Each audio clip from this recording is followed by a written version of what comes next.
전에 1차 방정식부터 이야기해 볼게요.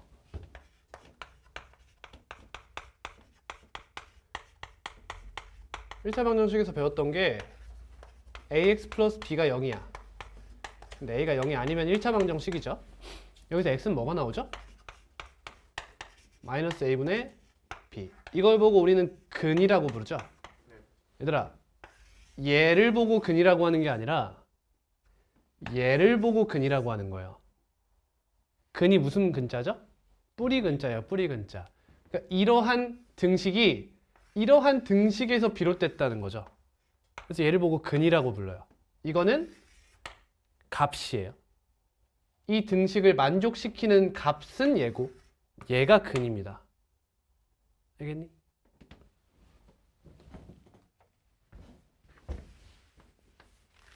그럼 2차 방정식은 문제를 어떻게 풀까요?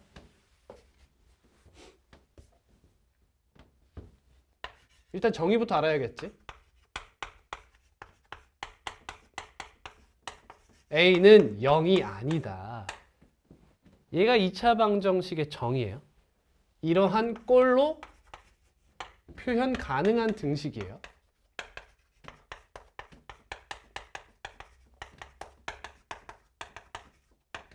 자, ax 세제곱 플러스 bx 제곱 플러스 cx 플러스 d는 0. 몇 차 방정식입니까? 3차. a가 0이냐 0이 아니냐에 따라 다르겠지. 근데 이 상황에서 a가 0이야. 그리고 b가 0이 아니야. 그럼 난 몇 차야? 2차 방정식이라고 부를 수 있는 겁니다. 자, 2차 방정식의 풀이에요. 2차 방정식 어떻게 푸나? x제곱 마이너스 3x 플러스 2는 0이 있습니다. 어떻게 풀어요? 인수분해하면 되죠. 그럼 자, 좀 더 근본적인 이야기를 해볼게요. 왜 인수분해를 하시나요? 인수분해를 하면 왜 풀 수 있는 거죠? 왜 얘를 x는 1 또는 x는 2라고 하는 거예요? 대입했을 때 0이 되는 거? 그냥 이렇게 접근하는 거예요. 봐봐. 우리는 알고 있거든. 어떤 두 수를 곱했을 때 0이 되면 a가 0이거나 b가 0이라는 걸 알고 있어요. 이게 식에서도 그렇다는 거죠. 다항식 a, b가 있으면 a와 b를 곱했을 때 0이 된다는 건 무슨 뜻? a가 0이거나 b가 0이 된다는 뜻이에요. 그럼 얘가 1차 다항식이어도 마찬가지라는 거죠. 맞니? 그래서 결국에는 우리는 2차 방정식이 나오면 두 1차식 a, b에 대해서 a, b 곱하기 0 형태를 만들어야 한다는 거예요. 이해되니? 쌤이 왜 이야기를 할까? 3차, 4차도 똑같은 형식이기 때문이에요. 그럼 3차 방정식은 어떻게 풀까요? 3차 방정식 어떻게 풀까요? 1차식 a, b, c에 대해서 a 곱하기 b 곱하기 c로 좌변을 나타내는 거죠. 결국 우리는 좌변을 뭐 해야 한다? 인수분해해야 한다는 거야. 인수분해. 1차식의 곱으로 인수분해해야 한다. 그래서 첫 번째 풀이가 인수분해죠. 근데 우리가 아는 인수분해는 어떤 범위야? 2차. 유리수 범위야. 유리수 범위. 그럼 예를 들면 x제곱 플러스 x 플러스 2는 0처럼 인수분해되지 않는 친구는 어떻게 풀어야 되냐는 거야. 또는 x제곱 플러스 x 마이너스 4는 0같이 인수분해가 안 되는 친구들은 어떻게 풀어야 되냐는 거야. 그래서 우리가 아는 범위에서 인수분해되지 않는 친구를 풀기 위해서 무슨 공식이 나온 거야? 근해 공식이 튀어나오게 된 거지. 그치? 그럼 근해 공식이란 사실 근본적으로 보면 어떤 행위야? 강제 인수분해 행위인 거야. 그치? 강제 인수분해 행위다. 그래서 그게 세 번째 풀이에요. 근해 공식. 근데 두 번째가 있지. 중등이에요. 지금 하는 거 여러분? 중학생 때 배운 거죠? 이런 풀이 붙죠. x-1의 제곱은 4다. 이런 거 풀어봤지? 그럼 어떻게 풀어? x는 1 풀마 루트 4다라고 해서 외우게 했죠. 이거 사실 뭐예요, 여러분? 넘겨서 합차 공식 한 거예요. 그치? 그렇죠. 결국에 얘는 어디로 가기 위함이야? 얘로 가기 위함이었어요. 그렇지? 그러니까 쉽게 생각하면 2차 방정식은 결국엔 좌변을 뭐 해야 된다? 인수분해해야 한다. 근데 인수분해가 안 되면 근해 공식이라는 걸 이용해서 푼다. 이거야. 됐니? 자, 그럼 미리 좀 해보자. 그럼 3차 방정식은 어떻게 푸는 거야? 좌변을 어떻게 인수분해한다고? 3개의 1차식의 곱으로 인수분해한다고. 맞니? 근데 여러분 2차 방정식에서도 항상 1차와 1차로 인수분해가 돼야 안 돼요? 안 돼요. 안 되지. 그래서 뭘 배웠지? 근해 공식을 배웠지. 그럼 3차도 어떻게 푸는 거야? 1차로 인수분해가 되면 하고 아니면 어디까지 하는 거야? 1차와 2차의 곱으로 표현하는 거지. 그래서 2차 방정식과 1차 방정식의 근을 함께 갖는 방정식이 된다 라고 해석하는 거잖아. 맞죠? 그럼 4차는 어떻게 풀까? 1차로 인수분해하는 게 최종 목표인 거지. 또는 1차, 2차로 인수분해하거나 또는 2차로 인수분해하던가 1차, 3차는 어때요? 여러분들이 풀 수 있어요? 없어요? 없어요. 왜? 우리는 3차 방정식의 근해 공식을 배우지 않기 때문이죠. 있어요? 없어요? 3차 방정식 그 근해 공식? 있습니다. 하지만 배우지 않아요. 왜일까요? 너무 길고 복잡하기 때문이에요. 우리는 근해 공식을 2차까지만 배웁니다. 그 말은 인수분해되지 않는 3차 방정식은 우리에게 주어지지 않는다는 뜻이겠죠. 그건 언제 배울 거야? 고등학교 2학년 가서 미적분 1에서 학습하게 될 겁니다. 그 친구는 이제 그 3차 함수의 그래프를 그려서 문제를 풀게 돼요. 대충 그런 뜻이다. 그러면 쌤이 그 처음에 또 얘기했는데 이제 또 다시 한번 얘기할 수 있을 것 같아. 결국 우리는 n차 방정식을 풀 때 좌변을 뭐 한다? 1차식의 곱으로 인수분해하게 되지. 그러면 1차 1, 1차 2, 1차 n 이렇게 있으면 결국엔 1차식은 0이다라는 몇 차 방정식을 해석하게 돼? 1차 방정식으로 이 문제를 해석하게 되는 거야. 이해되지? 그러면 이 1차 방정식에 대한 풀이를 정리해 놓은 학문이 또 있는 거야. 그게 바로 선형대수학이라는 학문이야. 별거 아니고 이게 리니어야, 리니어. 리니어가 뭐야? 라인의 형용사격이야. 직선에 대한 이야기. 이게 1차라는 말이에요. 그래서 1차에 대한 대수학을 다룬다라고 해서 여러분이 공대에 가시거나 수학 쪽으로 가시거나 이공계열로 가시게 되면 항상 1학년 때 배우는 학문이에요. 이 학문 뭐에 대한 학문이다? 1차 방정식에 대한 학문이에요. 근데 우린 지금 문자가 하나인 1차를 다루지만 여기서는 문자가 이제 유한 엄청 많은 것도 다루게 되는 거야. 그 중에서 우리는 문자가 한 개인 친구만 학습하고 있는 거죠. 그럼 여기서 문자가 2개가 되면 어떻게 해요? 얘에 대한 학문이 뭐야? 여러분이 했던 연립방정식. 그리고 공통수학 2에서 이제 이 친구의 기하적인 해석을 하는 직선의 방정식이 나오게 되는 거야. 그럼 다들 배웠어. 근데 1차 방정식의 그래프 직선이죠. 그런 이야기가 되는 거야. 그럼 여기서 만약에 문자가 하나 더 늘었어. 이렇게 Z까지 나왔어. 그럼 얘는 뭐가 될까? 뭐가 될까? 얘도 직선이야. 근데 어떤 직선일까? 어떤 직선이냐면 3차원에서의 직선이 돼요. 3차원이에요. 3차원을 이렇게 많이들 그리거든.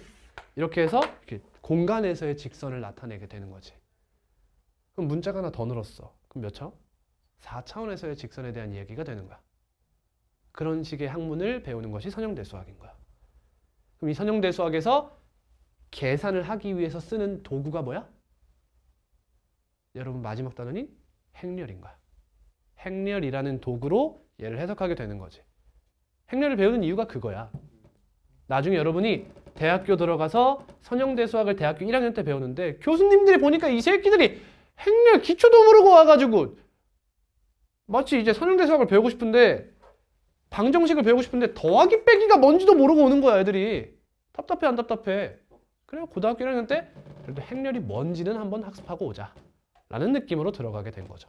그래서 고등학교 2, 3학년 때도 행렬을 안 쓰게 돼요. 그냥 뭔지만 배우기 위해서. 그런 식으로 구성되어 있는 겁니다. 아무튼 그래서 2차 방정식의 풀이는 결국 좌변을 뭐 하는 거다? 인수분해하는 거다. 근데 우리가 아는 범위 내에서 인수분해가 안 되면 강제로 인수분해하는 근해 공식을 써서 끝내버린다 라는 겁니다. 다음. 자, 그럼 이제 근해 공식에서 두 가지의 개념이 파생되게 돼요. 두 가지의 개념. 근해 공식이 뭐죠? x는 2a분의 마이너스 b 플러스 마이너스 루트 b제곱 마이너스 4ac요. 근데 이때 b가 짝수일 때도 있죠. 근데 엄밀히 얘기하면 짝수일 때 쓰는 게 아니라 2 곱하기 수로 간단히 나타낼 수 있을 때죠. 예를 들면 x제곱 마이너스 2루트 3x 플러스 4다. 이렇게 돼도 근해 공식 쓸 수 있잖아. 그렇지? 얘가 2의 배수는 아니잖아요. 그렇죠? 이런 상황에 쓰는 거죠. 그러면 ax제곱 플러스 bx 플러스 c는 0에서 b가 어떻게 표현될 수 있을 때야? 2b' 이렇게 표현될 수 있을 때지. 그치? 그러면 근해 공식에서 b 자리에 2b'을 대입하는 거지. 2a분의 마이너스 2b' 풀마 루트 4b' 제곱 마이너스 4ac가 되면서 2가 약분이 되죠. 이렇게. 이렇게. 그래서 얘는 어떻게도 쓸 수 있다? a분의 마이너스 b' 풀마 루트 b'의 제곱 마이너스 ac 이렇게도 쓸 수 있다는 거지. 자, 이제 두 가지 개념 파생 갑니다. 첫 번째 판별식이죠. 영어로는 discriminant 이렇게 읽어요. discriminant. 그래서 얘는 d를 쓰죠. 뭐예요? b제곱 마이너스 4ac죠. 근데 반판별식 들어봤죠? 짝판별식이라고도 하는데 반판별식은 b'제곱 마이너스 ac죠. 얘 뭐라고 표현해요?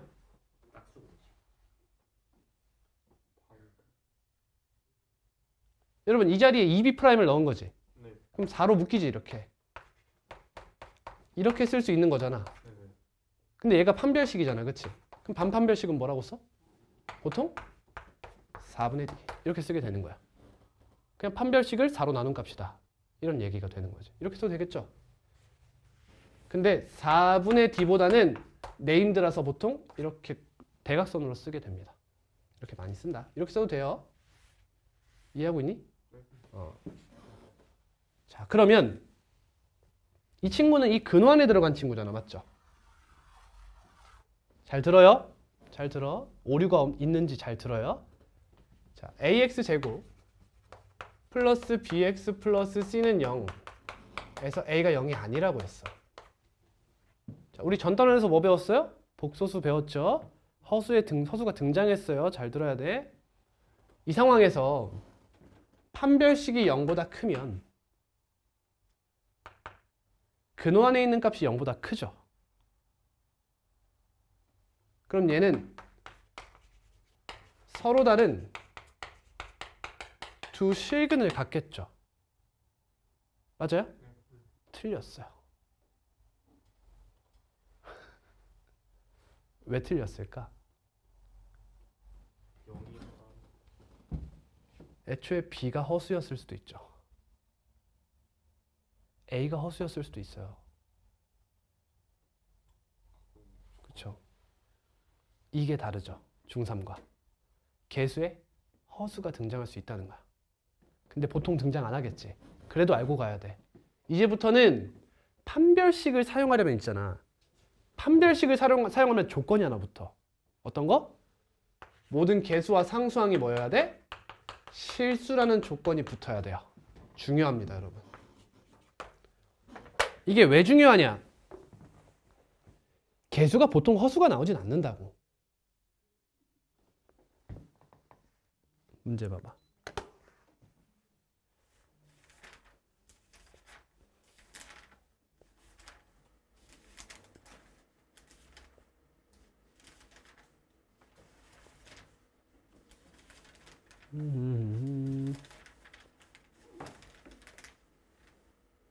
판별식 실기 어디 있노?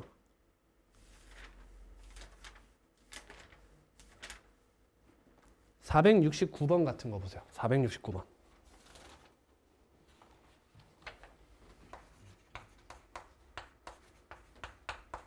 자, 이 친구의 근을 판별하려면 있잖아.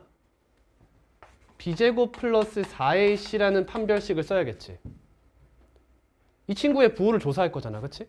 근데 얘 부호가 0보다 크면 무슨 근을 갖는다? 서로 다른 두 실근을 가질 거라고. 근데 그건 언제만? ABC가 실수일 때만 그렇다는 거야. 맞니? 근데 조심할 게 문제에서 실수 ABC라고 항상 줄 거야. 판별식을 써야 될 때는. 이해 갔니? 근데 쌤이 여러분들에게 요구하는 것은 이거예요. 문제 자체에서 실수 ABC란 말이 나오잖아?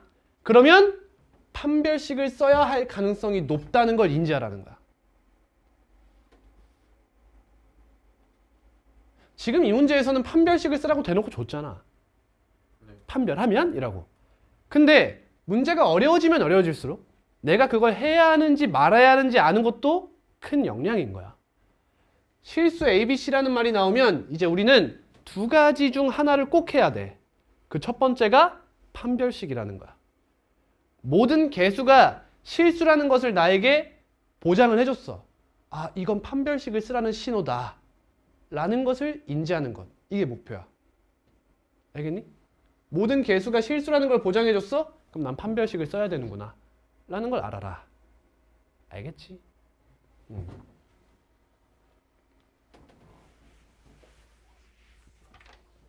자, 그러면 이제 A, B, C가 전부 다 실수라고 가정했어.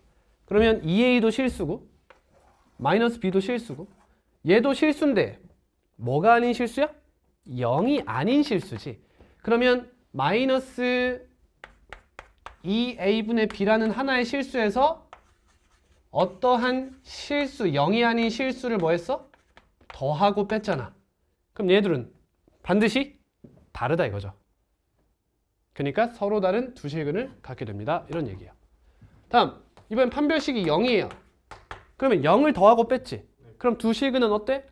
같다 이거죠. 그래서 얘는 서로 같은 두 실근을 갖게 된다는 걸 증명하게 되는 셈이죠. 그래서 이걸 뭐라 불러? 중근이라고 부르게 되는 거죠. 중복되는 근이다 라고 해서. 다음, 이번엔 판별식이 0보다 작아요. 그럼 루트 b제곱 마이너스 4ac가 뭐가 돼? 허수가 돼버리지. 허수. 얘가 허수예요. 그러면 이러한 실수에서 어떠한 허수 중에서도 무슨 허수야? 순허수죠. 순허수. 얘를 더하고 뺐죠. 그러면 실수 부분에서 허수 부분의 부호가 반대인 두 개를 가져온 거잖아. 무슨 관계죠? 아니, 서로 다른 두 어근을 갖는 건 알겠어. 맞지? 맞니, 보규야? 맞니, 준호야? 뭐야 이거? 근데 그 두 어근이 무슨 관계냐고. 이거 자체를 실수 부분 A라 보고 이거 자체를 허수 부분의 I가 곱해진 얘로 볼 수 있지 않냐고.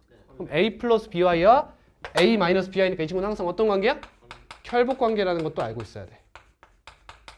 얘 때문에 켤레복수수라는 걸 배운 거야, 사실.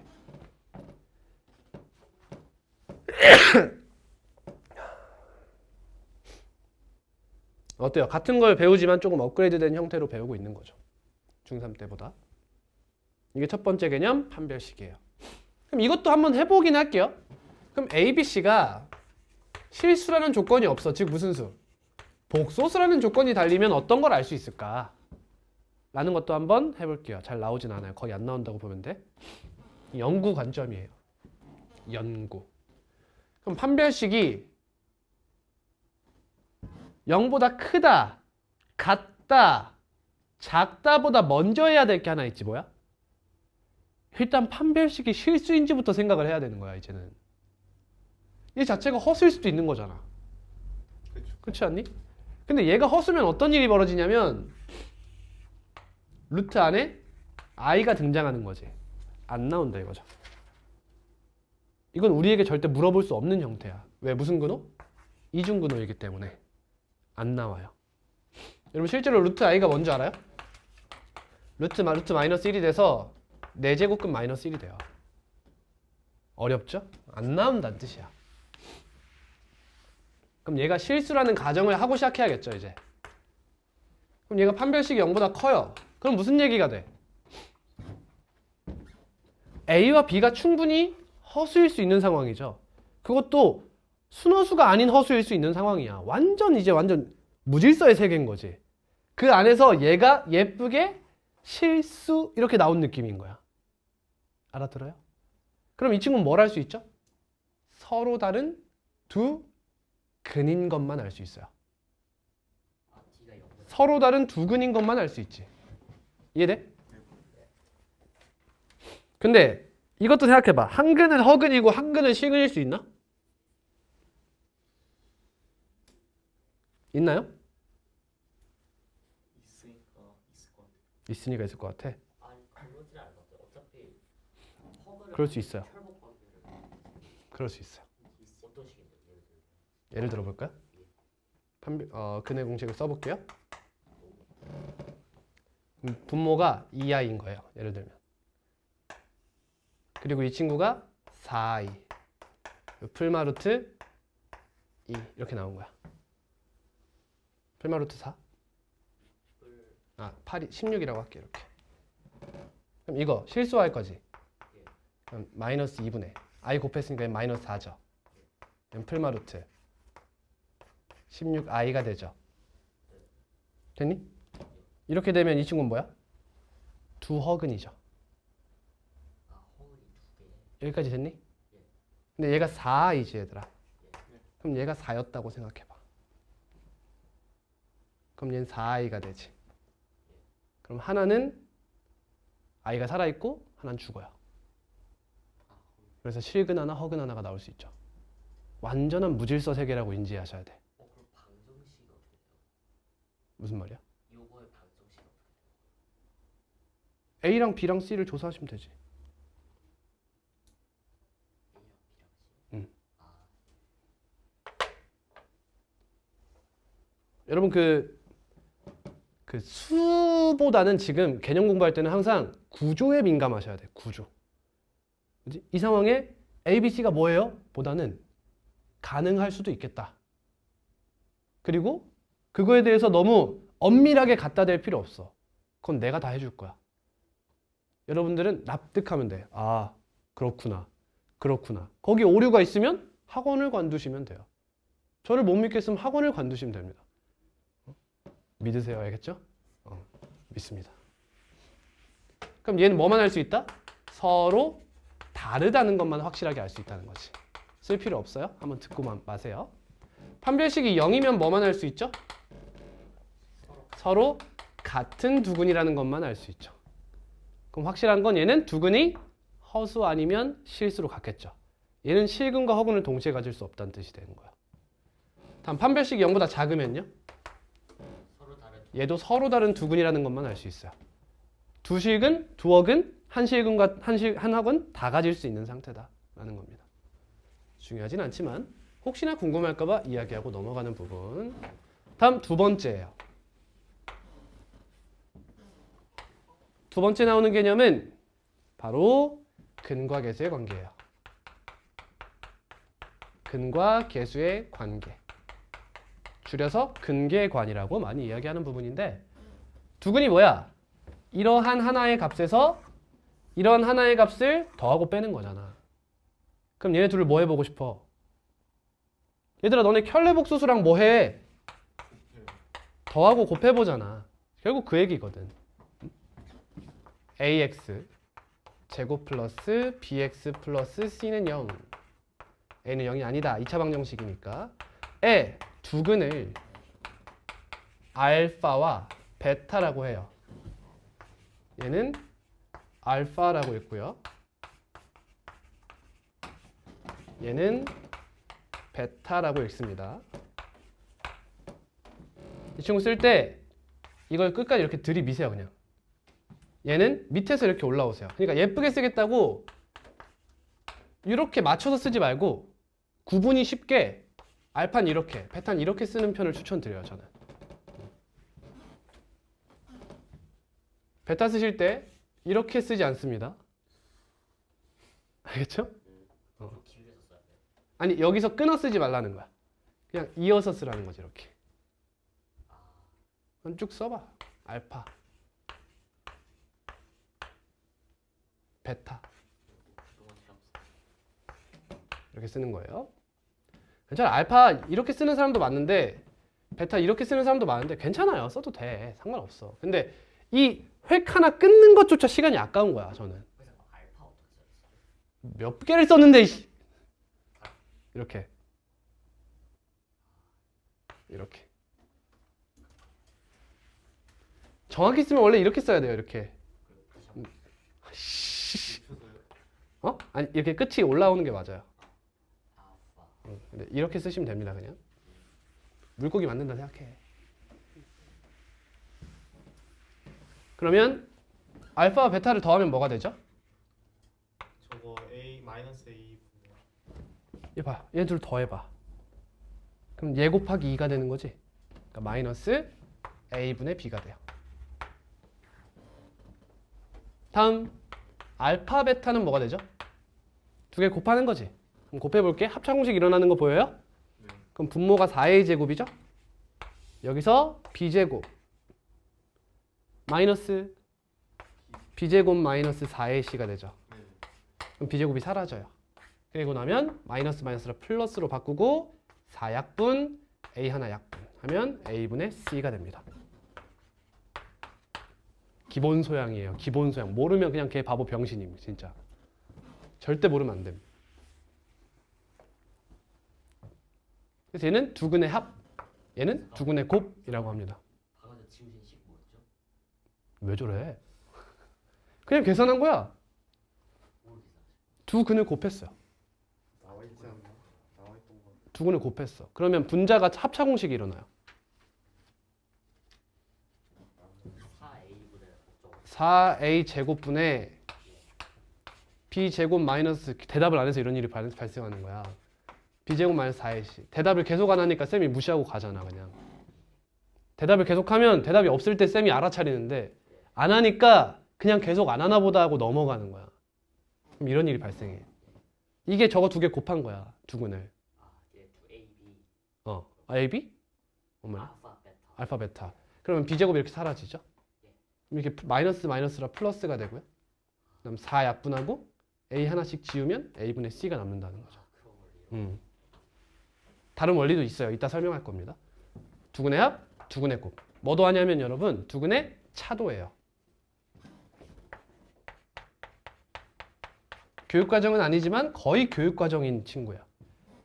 두근의 차는 알파 마이너스 베타죠. 맞나요? 네. 아닙니다. 여러분 차는 양수예요. 큰 거에서 작은 거. 그래서 절대값을 써야 돼요. 이렇게. 절대값 알파 마이너스 베타라고 씁니다. 쌤 근데 호수는 큰 거 작은 거 구분이. 아주 훌륭한 질문이에요.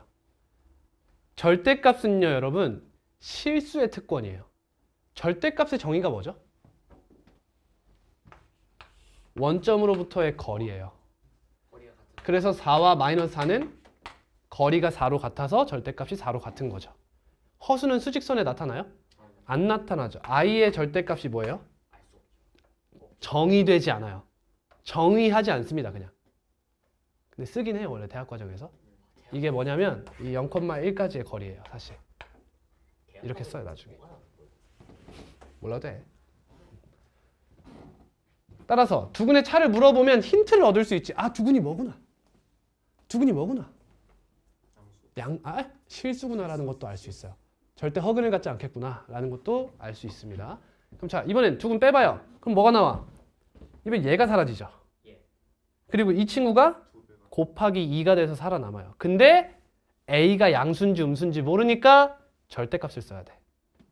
그래서 절대값 A분의 루트 D. 전 이렇게 씁니다. 판별식이에요. 근데 얘들아, 루트 판별식은 얘가 0보다 작으면 허수지. 나올 리가 없다 했어. 그렇지? 얘가 0이면 두근의 차 보통 안 묻겠지. 즉 말은 얘가 양수라는 거지. 그럼 루트 양수는 무조건 양수 아니야 얘? 그러니까 얘는 절대값을 안 써도 돼요. 항상 양수니까. 그래서 뭐라고 쓰냐면 절대값 A분의 루트 D 이렇게 써요. 분자는 절대값 씌우는 거야 안 씌우는 거야? 상관없어. 씌워도 돼. 근데 효과가 없을 거야. 이거야.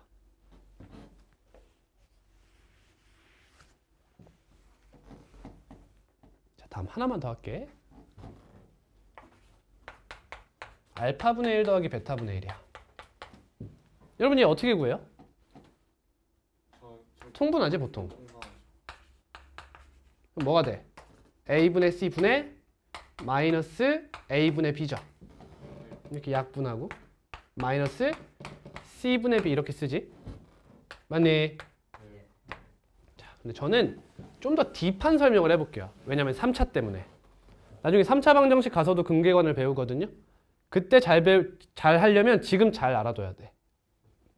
갑니다. 잘 들어요. 대답해봐. 이해 안 되면 내 쌤이 알 수 있게. 알겠지, 준호야? 자, 얘의 두 근을 쌤이 알파, 베타라고 해볼게.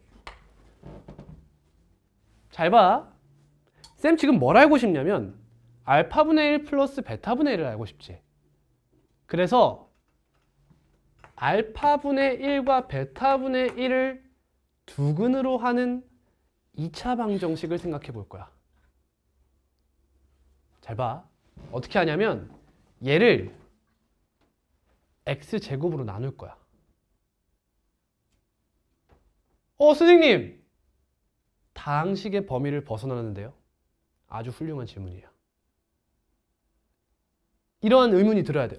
왜 다? x로 나눈다는 행위는 다항식을 벗어난다는 뜻인데? 라는 걸 이해해야 돼. 맞니? x가 분모에 나오게 되잖아. x로 나누면 x가 분모에 등장할 텐데? 라는 두려움이 생겨야 된다는 거야. 뭔 말인지 알아? 알겠어? 그럼에도 따라오세요. 그냥. 근데 x로 나눈다는 행위는 일단 x는 몇이면 안 되지? 0이면 안 되지.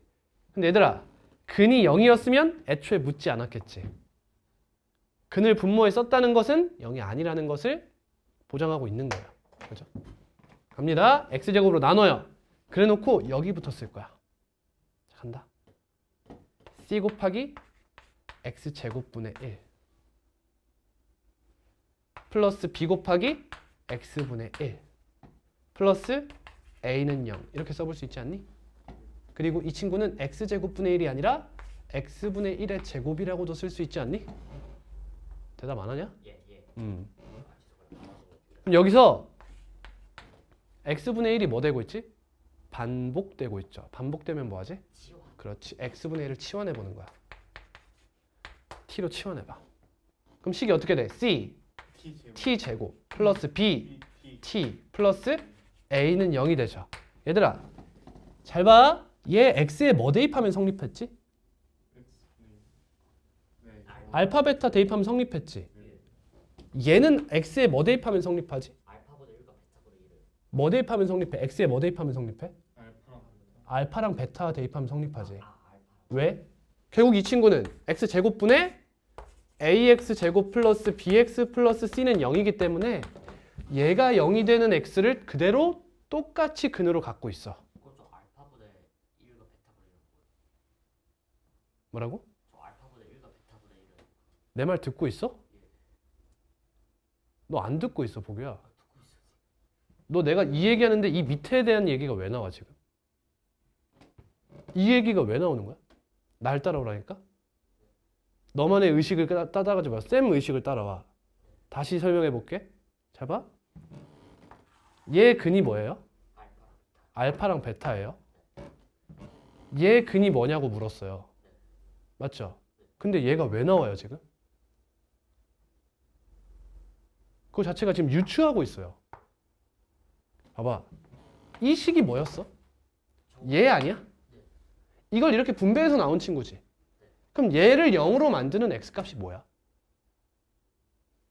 이 분자를 0으로 만드는 친구 아니야? 얘를 0으로 만드는 x가 뭐였어? 알파랑 베타 아니었어? 근데 지금 보규가 알파분의 1이랑 베타분의 1이라고 대답하고 있어. 아까 이걸 들어가지고 유추 때리고 있다니까 지금? 쌤 말이 틀렸나? 맞지? 쌤을 따라오세요. 알겠죠? 따라오세요. 자, 근데 잘 봐. 그러면 여기도 이 친구 얘랑 똑같은 식이지. 맞니? 네. 그럼 얘도 x에 뭐 대입하면 성립해? 알파랑 베타를 대입하면 성립해. 그 말은 t에는 무엇을 대입하면 성립해? 알파분의 1과 베타분의 1을 대입하면 성립하는 거지. 따라서 얘 두구는 뭔 거야? t에 대한 이 방정식의 두구는 알파분의 1과 베타분의 1이라고 볼 수 있지. 그렇지 않니? 이해됐어? 그러면 알파분의 1 플러스 베타분의 1은 뭐예요? 두근의 합은? 마이너스 c분의 b라는 걸 알 수 있지. 따라서 여기서 알파분의 1 더하기 베타분의 1을 물어보면 어떻게? 뒤에서부터 근계관을 쓰는 거야. 자, 그럼 가볼게. 뒤에 가면 이제 이런 얘기가 나와.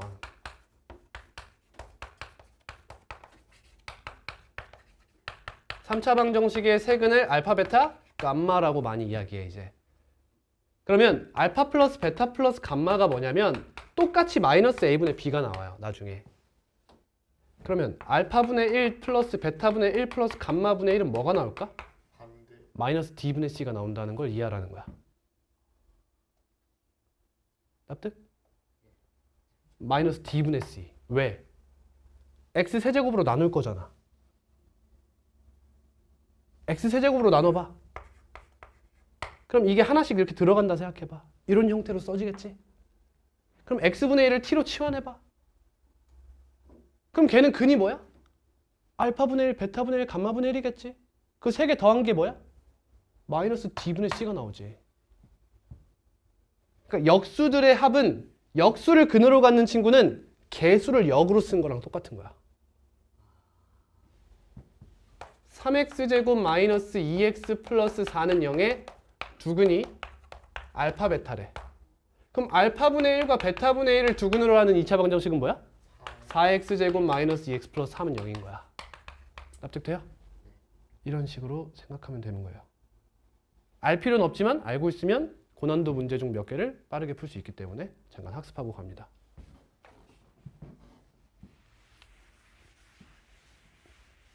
너무 당연한 얘기지만 알파 베타분의 1은 어떻게 볼 수 있어 그러면? c분의 a 이렇게 볼 수 있는 거야. 알파분의 1과 베타분의 1을 곱한 거니까 여기까지만 할게요. 자, 지금까지 잠깐 정리하겠습니다. 자, 2차 방식 정의 배웠어요. 그리고 풀이 배웠습니다. 첫 번째 인수분해, 두 번째 중3 때 배운 그냥 완전 제곱식 그런 게 있었다 정도만 생각하면 돼. 결국엔 인수분해 해요. 안 되면 근해 공식 때려라 이거야. 그럼 근해 공식에서 두 가지 개념이 파생돼요. 첫 번째 근호 안에 있는 값의 부호 판별식. 중요했던 게 뭐야? 모든 개수가 실수일 때 사용할 수 있었던 거. 그리고 판별식이 0보다 작으면 서로 다른 두 어근을 갖는데 두 어근은 항상 무슨 관계? 켤레복소수 관계다라는 거야. 그리고 나서 근과 계수의 관계라는 개념도 파생돼요. 두근의 합, 두근의 곱, 두근의 차, 역수의 합 정도만 기억하자 입니다. 자, 다음 개념이에요. 다음 뭐 적혀 있죠?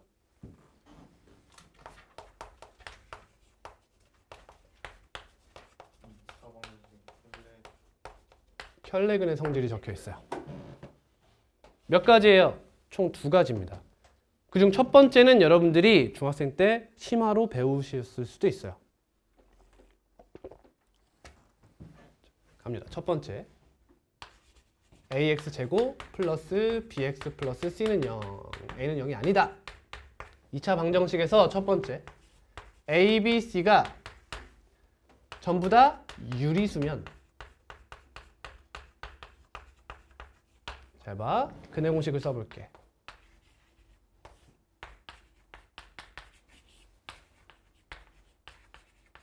자, 유리수분의 유리수지. 네. 이거 무리수 될 수 있니? 이거 무조건 유리수지. 이 친구는 스펙트럼이 어떻게 돼? 실수도 될 수 있고 유리수도 될 수 있고 유리수도 될 수 있고 허수도 될 수 무리수도 될 수 있고 허수도 될 수 있지. 이해됐니? 근데 얘가 만약에 무리수라고 생각해봐. 얘일 때 p 플러스 q 루트 m이 근인 거야. 이렇게. 예를 들면 2 플러스 3 루트 2가 근인 거야. 예를 들면. 조건이 필요하겠죠? 어떤 조건이? 예를 들면 m은 뭐 0보다 크다던가 이런 조건이 들어가야 돼요. 예를 들면 이따 쓸 거예요. 얘가 근이면 얘는 도대체 어디서 온 거야? 도대체? q 루트 m? 이 q 루트 m이라는 친구가 절대 여기서 등장한 애가 아니라는 거야. 그렇죠. 여기서 루트가 등장할 수 없잖아. 유리수분의 유리수니까. 어디서 등장했어? 여기서 등장했다는 거지. 근데 얘가 지금 앞에 뭘 가지고 있어? 풀마를 가지고 있잖아. 따라서 뭐도 무조건 근이다? p-q 루트 m도 무조건 근이 된다는 거야. 이렇게. 이 p의 출처가 어디야? 마이너스 2의 2분의 b인 거야. 이 친구는 여기서 온 거지. 이게 켈레근의 성질 1번이야. 조건이 필요하겠죠? 조건까지 해야 정확히 이해가 되겠지. 다음 PQ는 무슨 수냐? 유리수예요. P에서 무리수가 나오면 이거 말짱꽝이잖아. 그치? 근데 Q는 몇이면 안 되냐? 0이면 안 되겠죠. 왜? 루트가 살아있게 만들고 싶은 거야. 얘가 0이면 2도근이면 2도근이다. 개소리가 돼버려. 그치? 자, 다음 마지막. 루트 M은 우리 이런 형태처럼 살아있는 친구를 만들고 싶잖아. 그럼 루트 4가 되면 돼, 안 돼? 안 되겠지. 무리수이고 싶은 거예요. 그럼 이걸 루트 m이 무리수라는 걸 어떤 조건으로 써야 될까? 루트 m이 무리수이고 싶은 거야. 그럼 어떻게 해야 돼? 그럼 많은 학생들이 이런 얘기를 해. m은 유리수의 제곱수가 아닙니다. 이렇게 많이 얘기해. 맞니? 맞는 말이거든. 근데 여기 어떻게 쓰면 되냐면 이렇게 쓰면 돼요. 이게 맞는 표현이에요. 그냥 루트 m은 무리수다. 이렇게 쓰시면 돼요. 알겠니? 그냥 이렇게 쓰는 거야. m이 유리수의 제곱수입니다. 뭐 이런 얘기, 제곱수가 아니다. 이렇게 쓰지 마. 루트 m은 무리수다. 이렇게 쓰면 돼요. 기본 전제 조건도 알고 있어야겠죠?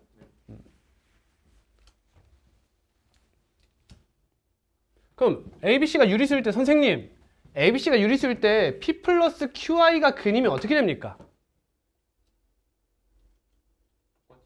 P-QI도 근이 되겠죠. 당연하지? 그걸 2번에서 쓰고자 하는 거야. 근데 P 플러스 QI가 근일 때 P-QI도 근이 되는 건 꼭 PQ가 유리수일 때만 될까? 무리수도 마찬가지 아니야? 그래서 2번은 얘까지 포함하는 개념이야. 두 번째. ABC가 실수일 때야.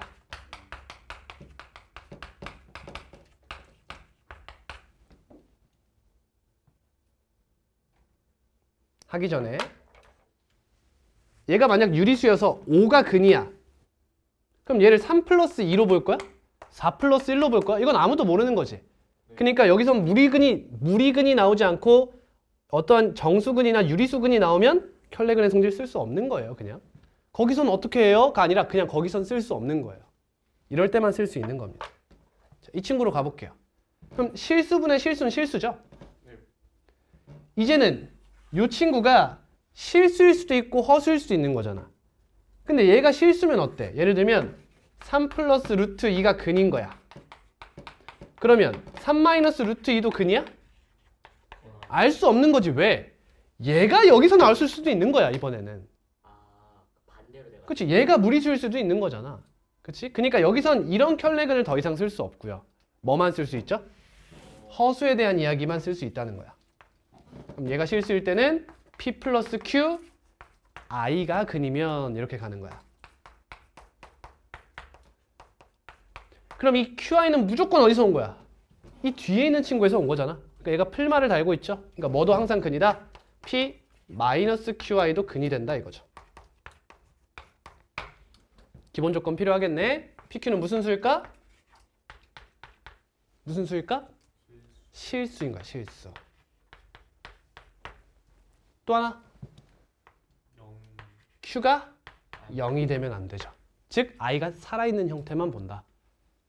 원래 써줘야 되지만 잘 안 쓰는 거. 이것도 원래 써줘야 되는 거예요. I는 루트 마이너스에 제외할게요. 당연하죠? 우리한테는. 이게 켈레근의 성질. 여기까지 하면 2차 방식 개념은 전부 끝나요.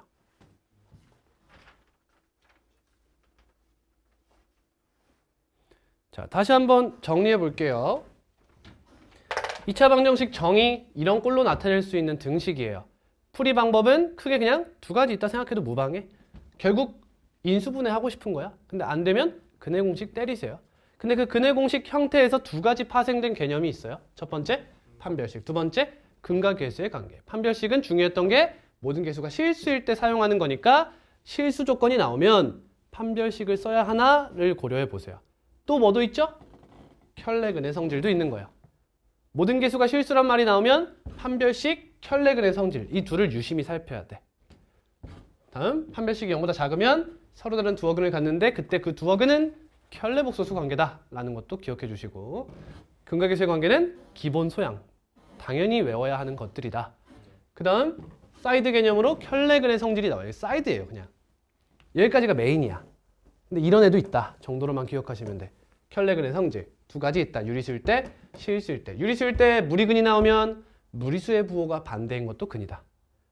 모든 계수가 실수일 때 허근이 나오면 켤레복소수 관계다 라는 거죠. 됐니? 자, 조금 더 어려운 얘기를 한번 해볼게요. 그리 어려운 얘기는 아니고 우리 근과 계수의 관계가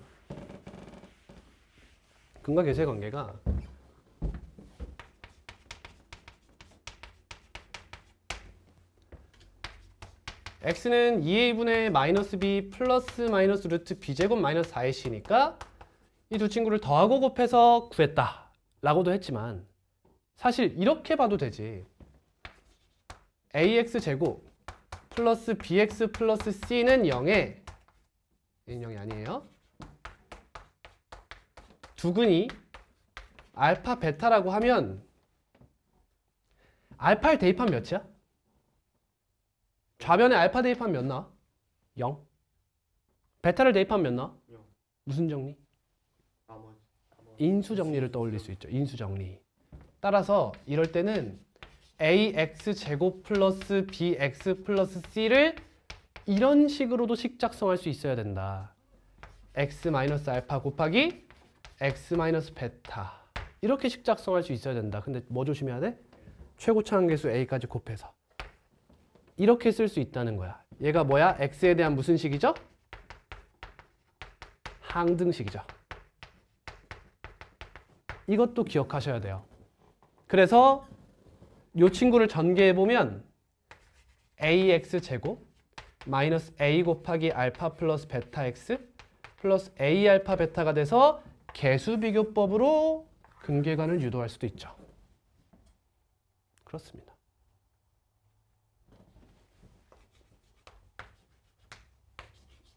자, 그래서 사실상 2차 방정식에서 가장 중요한 얘기가 시작돼요. 근이 주어졌을 때 문제에서 근이 뭐라고 알려줬어.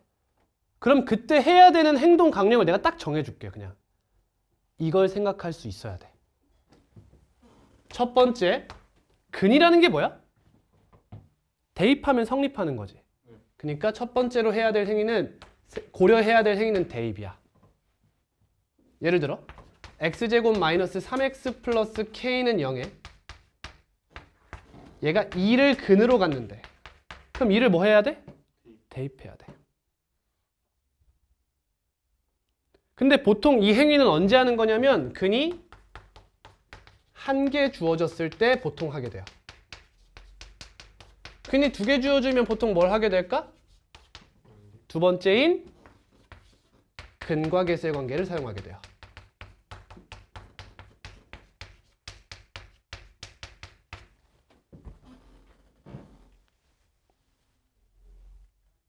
그렇죠? 예를 들면 x제곱 플러스 ax 플러스 b는 0에 두 근이 1과 2래. 그럼 1, 2를 대입해 볼 수 있지. 그럼 연립방정식이 유도되겠죠. 근데 그것보다 쉬운 게 뭐야? 1 플러스 2는 몇이야? 얘가 뭐야? 마이너스 a다. 1 곱하기 2 하면 2. 얘가 뭐야? b다. 이게 된다는 거지. 그래서 근이 한 개 주어졌을 때 보통 대입을 하게 된다는 거야. 두 개 주어지면 대입하면 안 돼? 그건 아니다. 하지만 두 개 주어지면 보통 근과 계수의 관계를 이용하는 게 더 빠를 수도 있다 라는 겁니다. 이해했나요? 다음 세 번째 바로 이 친구예요. ax제곱 플러스 bx 플러스 c를 a 곱하기 x 마이너스 알파 x 마이너스 베타처럼 이런 식작성을 가능하게 해라. 그건 저는 그냥 인수 정리 형태라고 부를 거예요. 인수 정리 형태. 근이 주어지면 항상 이 세 가지를 다 떠올릴 수 있어야 합니다. 그러면 못 푸는 문제가 없어요. 자, 아직 설명하진 않을 거지만 그 1번 대입 있죠. 여기다가 돼지꼬리 빼가지고 하나만 써줄게. 차수 다운이라고 써두세요. 차수 다운. 지금 해줄까? 저 내용을? 뭔 말이냐? 여러분 다 배운 거야 사실.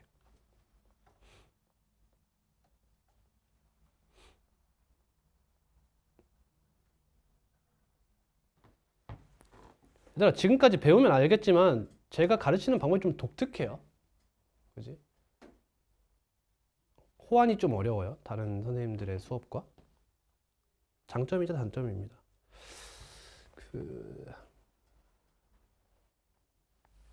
문제를 하나 보면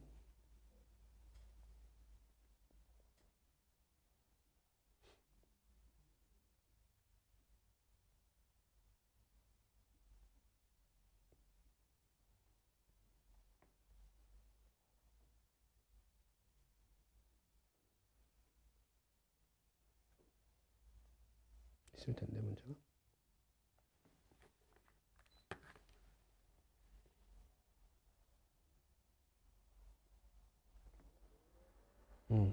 485번입니다.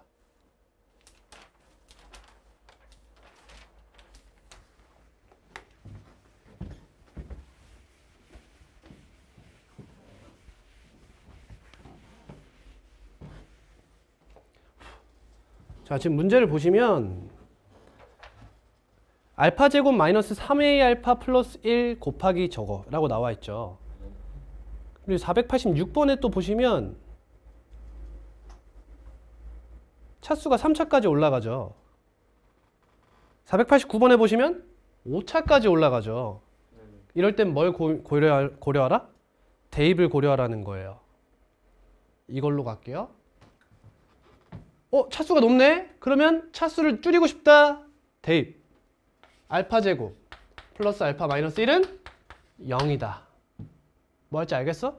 뭐 하는 거야? 대입. 이 형이요. 뭐 하는 거야?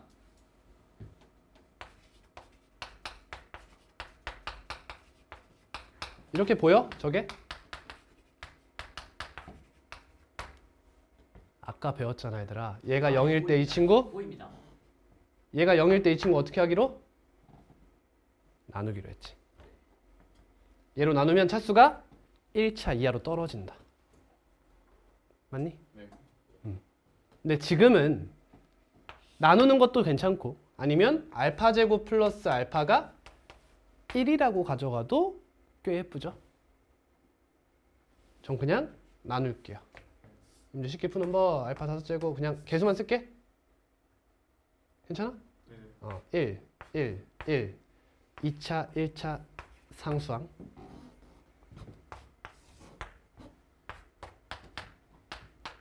별로 안 걸려요. 그러면 여기가 2. 안개 차는 응? 지금 안돼 선생님 어차피 순식간에 아니 얼마 안 걸리잖아. 네, 계산. 그럼 4 마이너스 2죠. 네네. 그러니까 4알파 마이너스 2랑 같다는 거죠 얘가. 이렇게.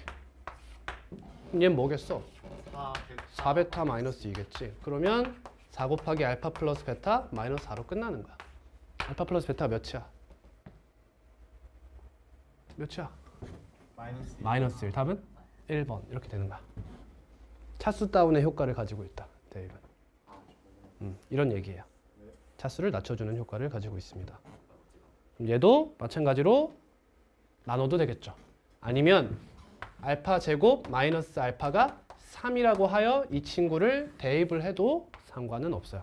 뭐가 더 빠를지는 여러분들이 문제를 많이 풀어보면서 경험으로 쌓아야 돼요.